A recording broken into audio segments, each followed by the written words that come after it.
যাও চলে যাও দুনিয়া জমিনে কি এক মুষ্টি মাটি নিয়ে আসো।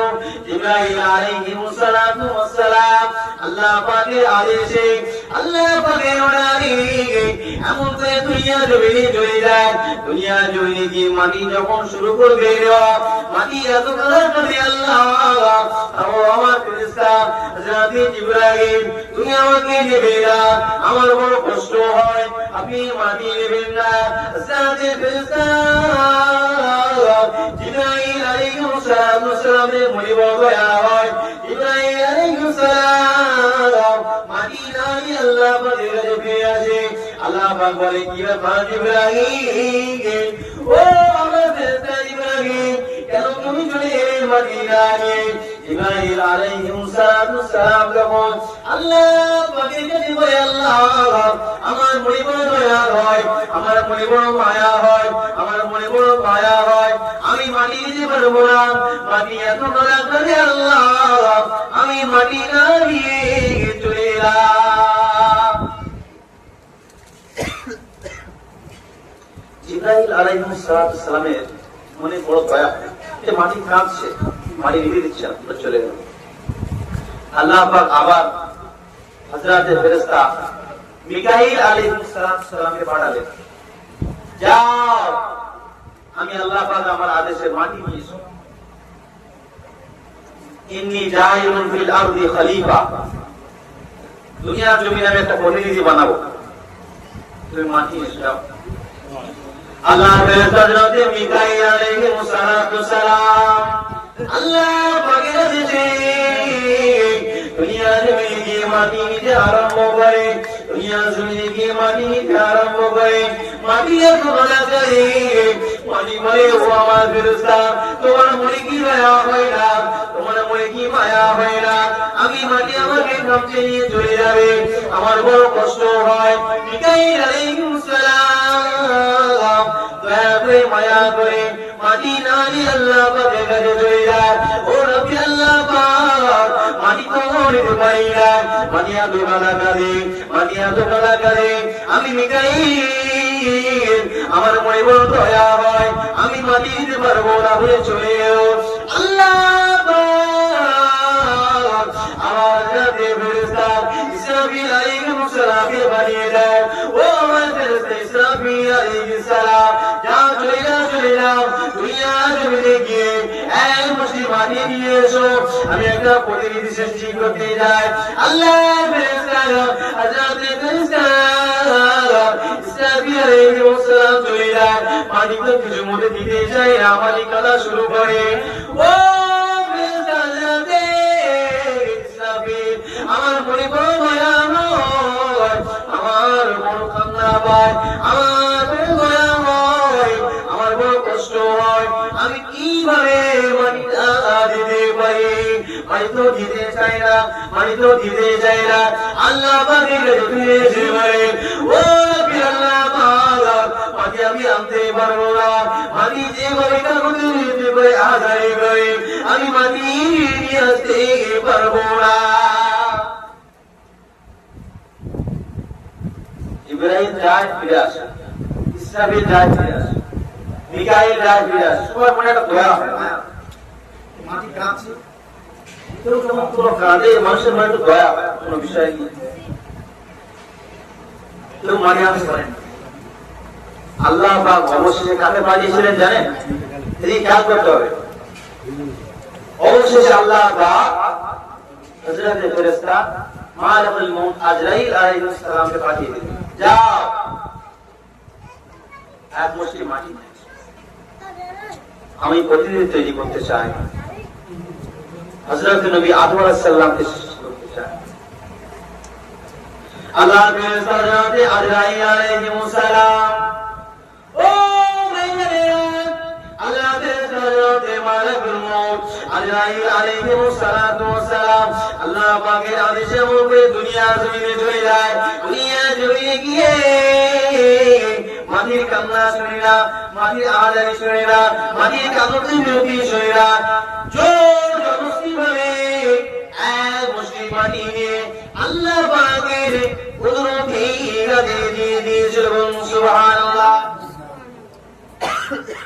কিতাবে এসেছে আজরাইল আলাইহিস সালামের এক মুষ্টি মাটি 40 মণ ওজন ছিল। কত মণ?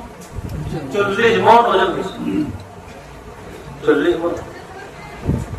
ওই 40 মণ মাটি নিয়ে আল্লাহ পাক আদম আলাইহিস সালামের সৃষ্টি করেছেন 7 হাত। কত সৃষ্টি করেছেন? 7 হাত। উনি বয়স হয়েছে 960 বছর। ওনাকে যখন সৃষ্টি করা হয়েছিল আল্লাহ পাক বলেছিল আদম আলাইহিস সালাম তোমাকে কত বছর হায়াত দিতে হবে? বলেছিল আল্লাহ 1000 বছর। 1000 বছর হায়াত দিতে হবে। তা বলেছিল দুনিয়া আসলো 1000 বছর হায়াত পেয়েছিল। 960 বছর যখন হয়ে গিয়েছিল বলেছিল আল্লাহ আমি 960 থেকে 1000 থেকে 40 বছর হায়াত পেয়ে আমার ছেলে নূহ আলাইহিস সালামকে দিতে চাই। নূহ আলাইহিস সালামকে 40 বছর দিয়ে দিয়েছিল। আর 960 যখন দেওয়া হয়ে গেছে উনি যে আগে 40 বছর কেটে দিয়ে দিয়েছেন ছেলে নূহ আলাইহিস সালাম সেটা খেয়াল নেই। 40 বছর হয়ে গেছে বলে কি বাবা চলে এসো আলাইহিস সালাম পাঠিয়ে দিচ্ছি। বলে না আমি আর থাকবো, আমার হালে পুরো করে দাও। 1000 বছর পুরো করে দিচ্ছি। তা আল্লাহ পাক আদম আলাইহিস সালামকে সৃষ্টি করে সমস্ত ফেরেশতাদের বলেছিল যে ফেরেশতারা তোমরা যাও, আমার এই প্রতিনিধি আদম আলাইহিস সালামের পায়ের কাছে সিজদা করো। এটা হচ্ছে তাযীমি সিজদা। এটা কি সিজদা? তাযীমি সিজদা।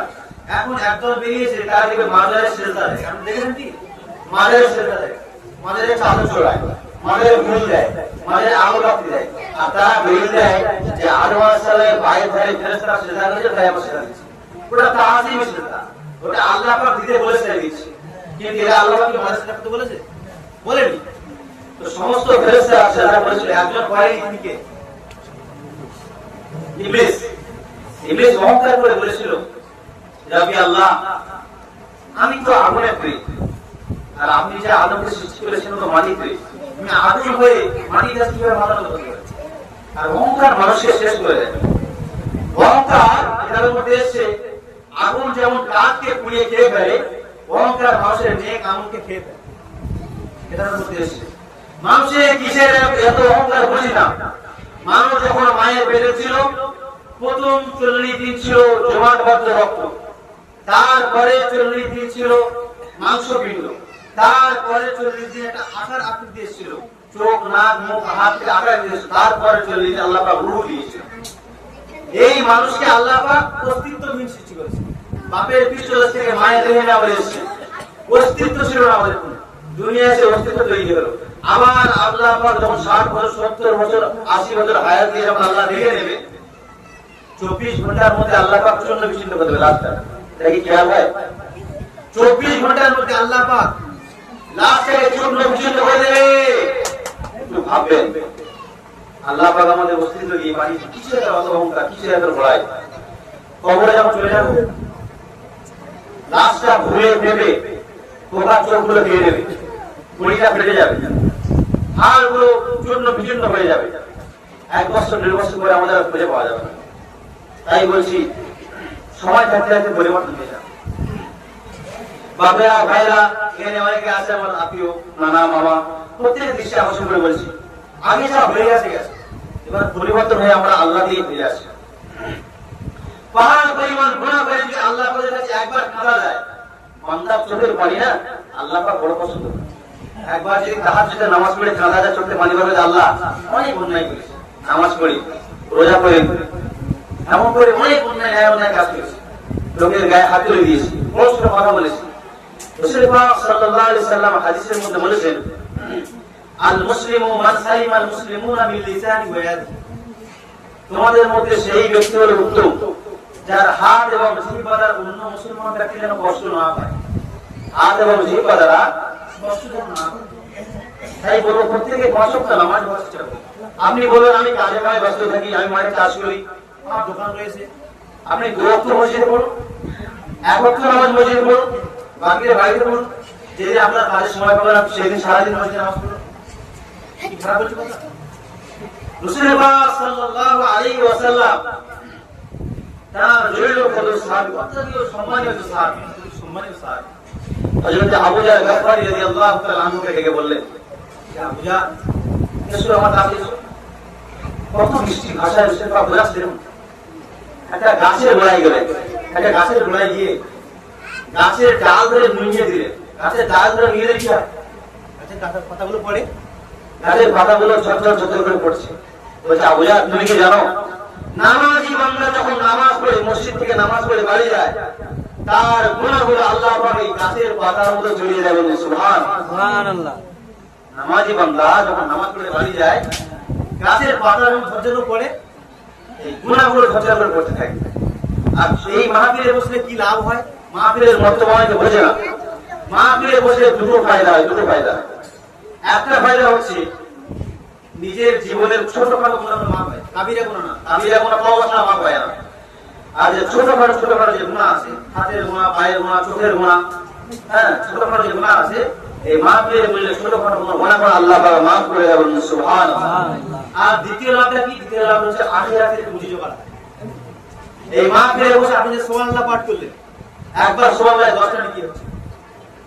একবার যে দরুদ শরীফ পাঠ করলেন, একবার দরুদ শরীফ পাঠ করছেন, আপনার নাম এবং আপনার বাপের নাম সহ ফেরেশতারা লিখে আল্লাহ রাসূলের রওজায় তওবা স্বরূপ পৌঁছে দিচ্ছে। বলুন সুবহানাল্লাহ।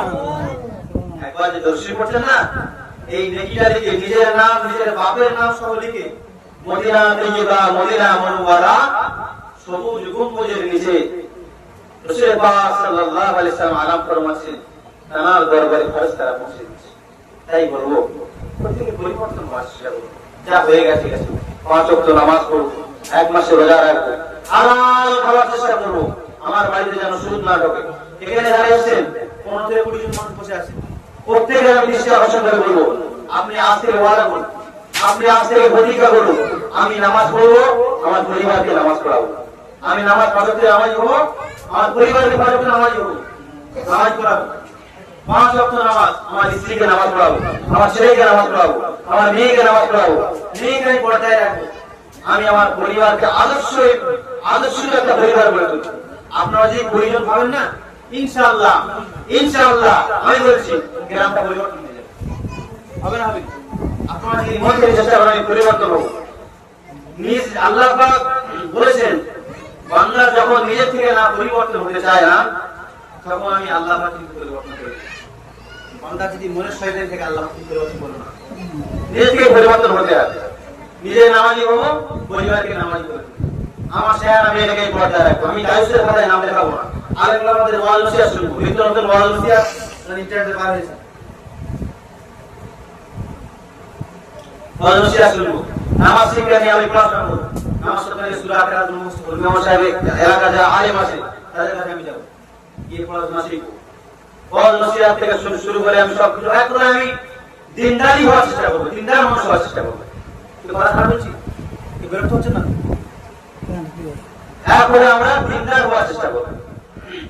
রাসূল পাক সাল্লাল্লাহু আলাইহি ওয়াসাল্লাম বলেন, দুনিয়াটা হলো আখিরাতের পুঁজিবাড়ি। দুনিয়ায় এসে যে মানুষটা গুনাহগুলো না মাফ করিয়ে দিতে পারলো, তার মতো হতভাগা কেউ নেই। দুনিয়ায় এসে যদি না আমল না জোগাড় করতে পারলো, তার মতো হতভাগা কেউ নেই। আল্লাহ পাক বললেন, এই 2টি জিনিস যে ধরে রাখবে, আমি আল্লাহ পাক তার জীবনে বরকতে ভরে দেব। 2টি জিনিস কি? একটা হলো আসরাতুত তিলাওয়াতুল কোরআন, অধিক পরিমাণে কোরআন তেলাওয়াত। যারা এখানে কোরআন তেলাওয়াত করতে জানেন, প্রত্যেক ফজরের নামাজ আদায় করে সূরা ইয়াসিন তেলাওয়াত করুন, সূরা রহমান তেলাওয়াত করুন, সূরা হাশর তেলাওয়াত করুন। আর যারা তেলাওয়াত করতে জানেন না, আমি বলবো অন্তত চেষ্টা করবেন, অন্তত চেষ্টা করবেন। 3টি জিনিসে তাকালে 3টি জিনিসে